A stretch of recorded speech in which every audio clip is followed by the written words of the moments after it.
prejudice suffered by the families of those killed did not begin and end with the killings of their loved ones. Each killing set off a chain reaction that is continuously churning out a daily crucible of harm, damage, and loss. By masterminding the mass murder of mere suspects, Mr. Duterte has brought irreparable and endless harm to the families. An overwhelming majority of those killed were the sole breadwinners of poor families. These families were dependent on each day's wage for their daily sustenance. They were hand-to-mouth families. With the death of their breadwinners, the widowed spouses, a majority of whom are women, have had to take on the roles of two parents. On top of taking care of their children and maintaining the household, the widowed spouses now have the additional burden of being breadwinners for their families. Families have been driven to even far more serious destitution, Your Honors. The damage to the children is immeasurable. Their development and upbringing have been permanently compromised. They have been walking through life with one missing parental limb. Losing a parent under very dire economic conditions and under the most violent circumstances results in wounds that will never heal and that will absolutely render them handicapped for life. And then there's the indescribable anguish of parents who lost a child. No parent is supposed to outlive a child. Parents suffer a lifetime of grief when a child dies ahead of them. And the lifetime grief is unimaginably worse when a child dies under the most inhuman circumstances.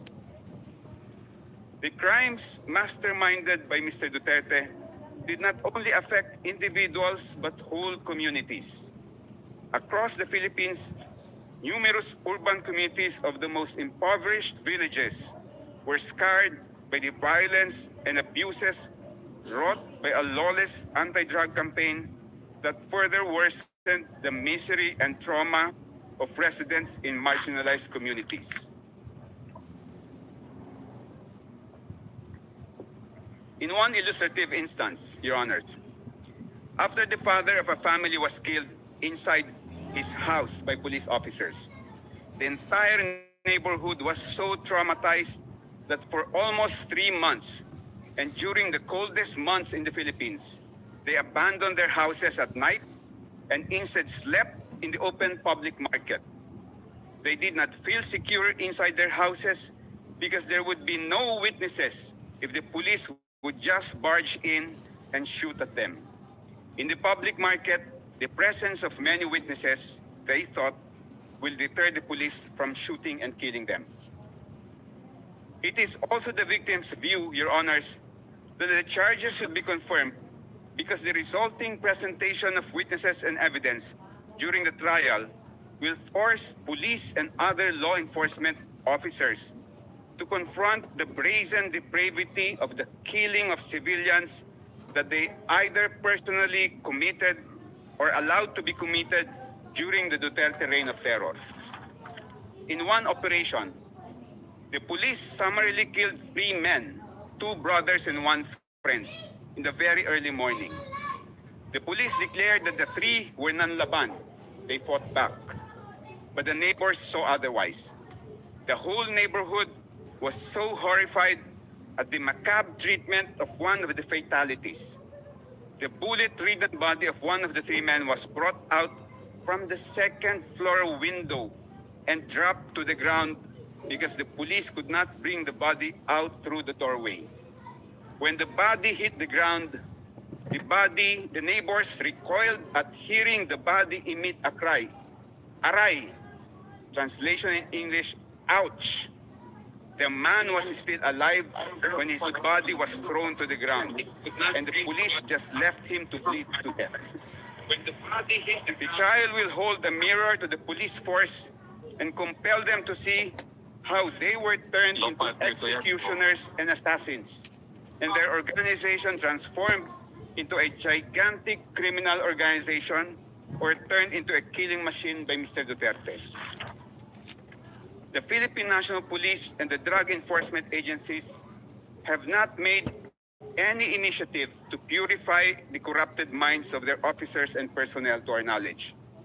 The trial in this case will be a tremendous teaching opportunity that can work to rectify the warped and depraved minds of Philippine security officers.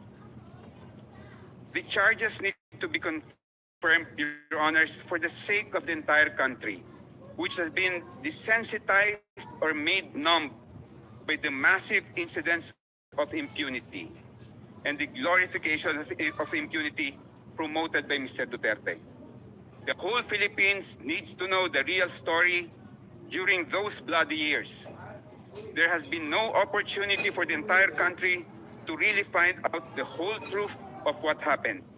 It has been hush-hush, tidbits of sporadic news, and always drowned out by trolls who mass produce and broadcast false, fake, and fabricated news. The victims also attach a very important historical significance to this case.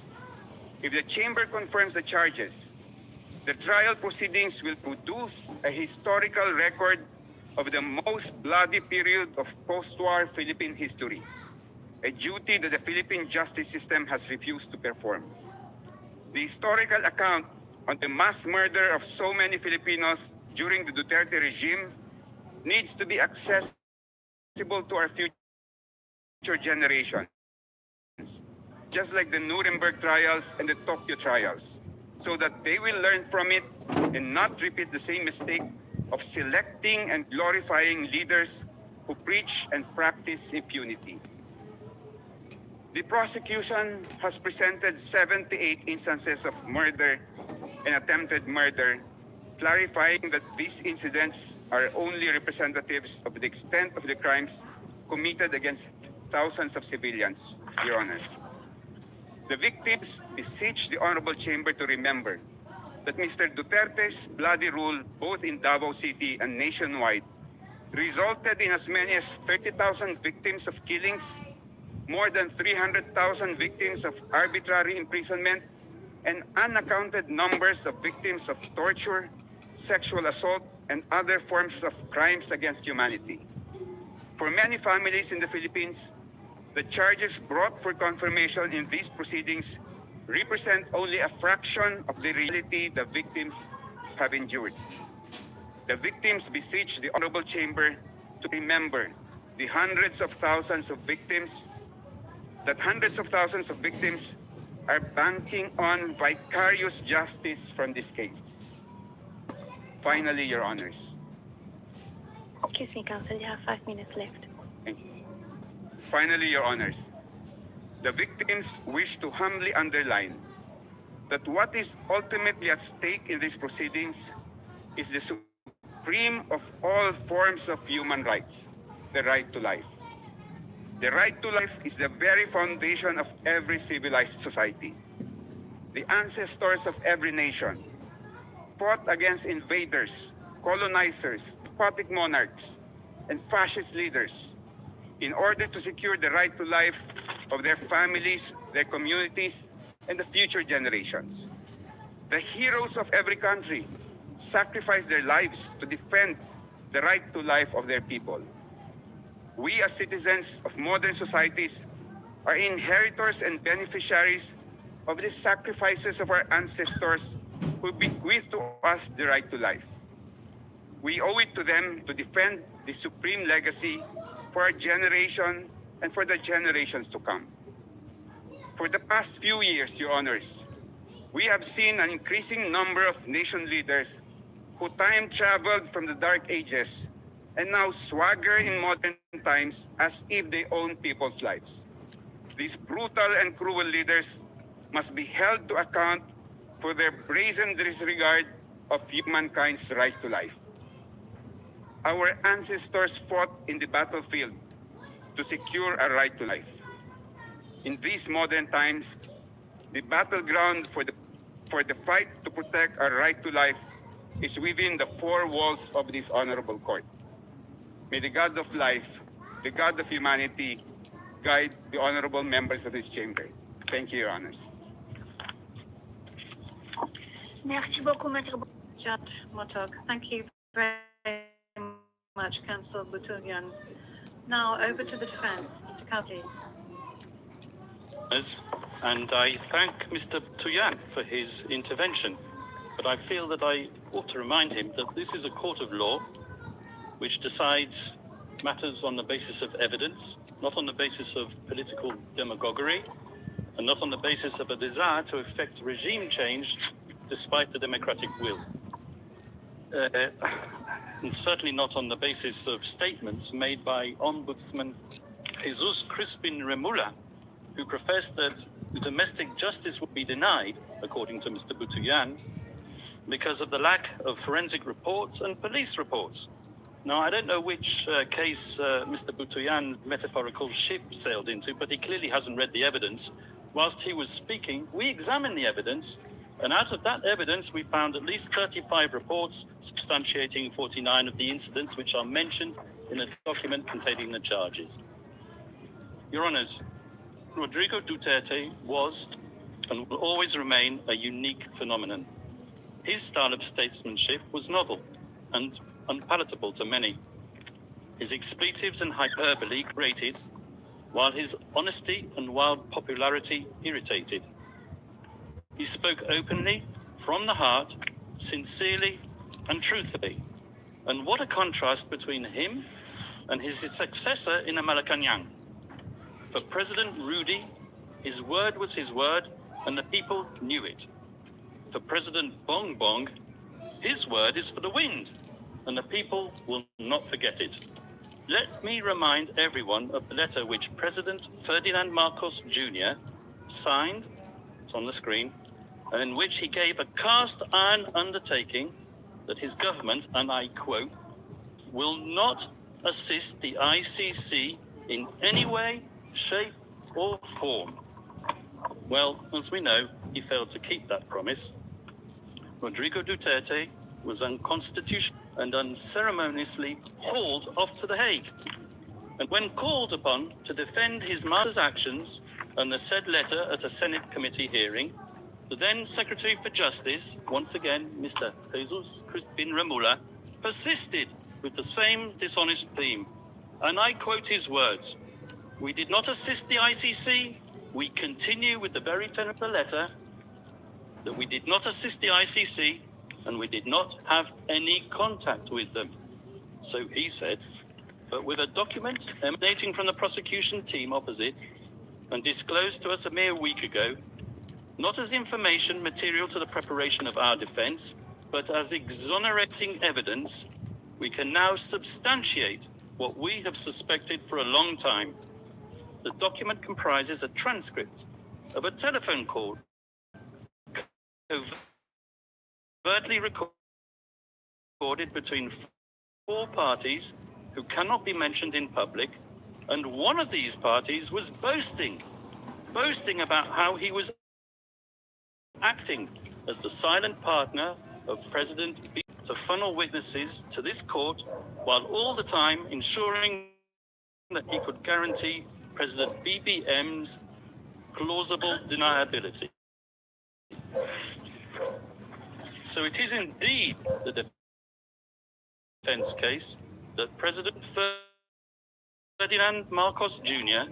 set out Duterte and his legacy.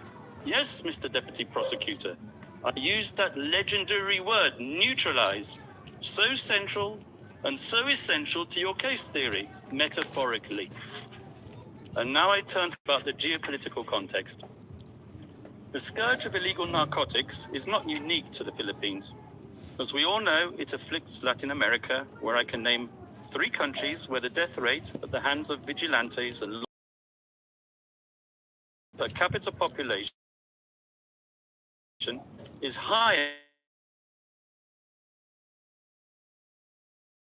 than it ever was under Duterte.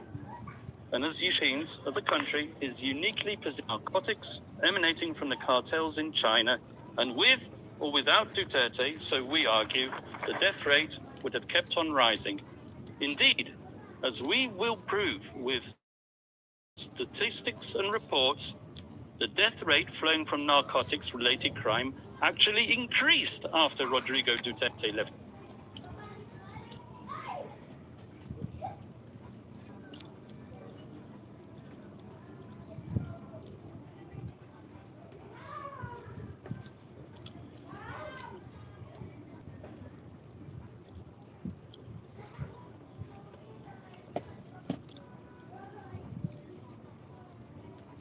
power. And where, I ask you, has the International Criminal Court been stated that Rodrigo did anything? The totally lawful Duterte campaign against illegal drugs and their suppliers took place when his administration was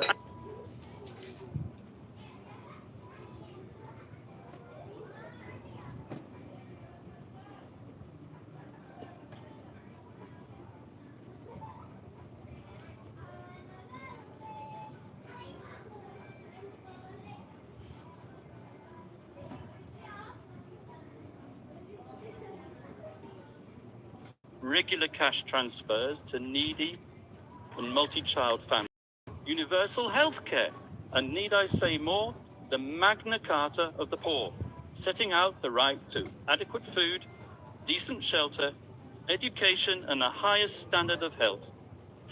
The fact that the majority of those who died as a result of drug-related crime were living in the most deprived areas is something which is endemic to every afflicted society. But can anyone seriously accuse this man, Rodrigo Duterte, who has lived such an openly frugal existence, of taking up arms against the needy? This is the man who at the age of 5 arrived in Davao to live in a modest shack where rain leaked through the roof, forcing him to crawl under the kitchen table to take shelter. This is not the man born with a silver spoon in his mouth and groomed for the presidency from childhood. This is the man who was born to a lawyer and a governor who taught him discipline, values, and respect for the people by being one of the people. This is the man who, as president himself, shunned the luxuries and the privileges of high office, and like others before him, and even those after him, he slept not in the palatial grandeur of the Malacanang, but in Spartan quarters of his bodyguard's hut. His diet consisted not of prime cuts of imported Australian beef, but of dried fish and boiled rice. A man of simple indulgences, his pleasures were to be found not on the cocktail party circuit of Forbes Park, but on coastal roads where he roamed and cruised on his motorcycle, not looking for people to kill him.